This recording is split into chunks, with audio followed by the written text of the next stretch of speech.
ഈ സർക്കാരുമായി ബന്ധപ്പെട്ട് രണ്ട് വാക്കുകൾ അതിൻ്റെ പ്രയോഗവൽക്കരണം. ഒന്ന് ഇച്ഛാശക്തി, രണ്ട് സർവ്വതല സ്പർശിയായ വികസനം.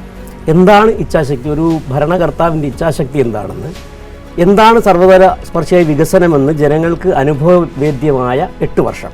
അതിൽ ഇച്ഛാശക്തി എന്ന് പറയുമ്പോഴത്തേക്ക് ഇപ്പോൾ നമ്മൾ കണ്ടുകൊണ്ടിരിക്കുകയാണ്. കേരളത്തിൽ കഴിഞ്ഞ ദിവസം എനിക്ക് തോന്നുന്നു നമ്മുടെ MD തന്നെ ഏതൊരു ഇൻ്റർവ്യൂവിൽ പറഞ്ഞൊരു കാര്യമുണ്ട്. കേരളത്തിൻ്റെ കാസർഗോഡ് മുതൽ തിരുവനന്തപുരം വരെ വല്ലാത്തൊരു മുഴക്കം ഇപ്പോൾ കേട്ടുകൊണ്ടിരിക്കുക.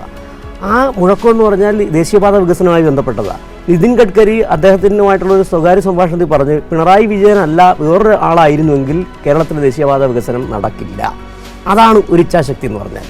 ഗെയിൽ പൈപ്പ് ലൈനിൻ്റെ വിഷയവുമായി ബന്ധപ്പെട്ട് അത് ഇച്ഛാശക്തിയാണ്. അത് നടക്കില്ല എന്ന് പറഞ്ഞ് സുരേന്ദ്രൻ പറഞ്ഞത് നമുക്ക് ഓർമ്മയുണ്ട്. സുരേന്ദ്രൻ്റെ ഫേസ്ബുക്ക് പോസ്റ്റ് ഓർമ്മയുണ്ട്.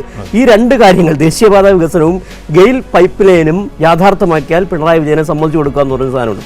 അതാ പറഞ്ഞ് ഇച്ഛാശക്തി എന്താണെന്നുള്ളത് നമുക്ക് പ്രയോഗത്തിൽ കാണിച്ചു തന്ന ഒരു ഗവൺമെൻറ്. പിന്നെയാണ് സർവ്വതല സ്പർശിയായ വികസനം എന്ന് പറയുന്നത്. ഏത് മേഖലയാണ് സ്പർശിക്കാതിരുന്നത്? ആരോഗ്യ മേഖലയാകട്ടെ, വിദ്യാഭ്യാസ മേഖലയാകട്ടെ. കേരളത്തിലെ സ്കൂളുകളുടെ അവസ്ഥ എടുത്തു നോക്കൂ. ഈ 8 വർഷത്തിന് മുമ്പുള്ള സ്കൂളുകളുടെ അവസ്ഥയും ഈ 8 വർഷത്തിന് ശേഷമുള്ള സ്കൂളുകളുടെ അവസ്ഥ എടുത്തു നോക്കൂ. ആ മലാപ്പറമ്പ് സ്കൂളിൻ്റെ വാർത്തകൾ മാധ്യമങ്ങൾ ആഴ്ചകളോളം കൊണ്ട് നടന്ന ആ സ്കൂളിൻ്റെ അവസ്ഥ എന്താണ്? കേരളത്തിലെ എല്ലാ സ്കൂളുകളും ഹൈടെക് സ്കൂളുകളല്ലേ? അടിസ്ഥാന സൗകര്യ മേഖലയിൽ എന്തൊക്കെ നേട്ടങ്ങളാണ് കൊണ്ടുവന്നത്? അതോടൊപ്പം തന്നെ പൂട്ടിക്കിടന്ന് ഇത്ര പൊതുമേഖലാ സ്ഥാപനങ്ങൾ, വെള്ളൂരിലെ ന്യൂസ് പ്രിൻ്റ് ഫാക്ടറി കേന്ദ്രം പൂട്ടിച്ച സാധനമാണ്. അത് നമ്മൾ ഏറ്റെടുത്ത് നടത്തുന്നില്ലേ?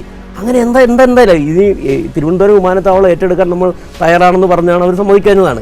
വിഴിഞ്ഞം പദ്ധതി ഇങ്ങനെയല്ല. അതാണ് ഞാൻ പറഞ്ഞ ഇച്ഛാശക്തി എന്ന് പറയുന്നത്. എന്താണ് ഇച്ഛാശക്തി എന്ന് ജനത്തിന് ബോധ്യപ്പെട്ട 8 വർഷങ്ങൾ.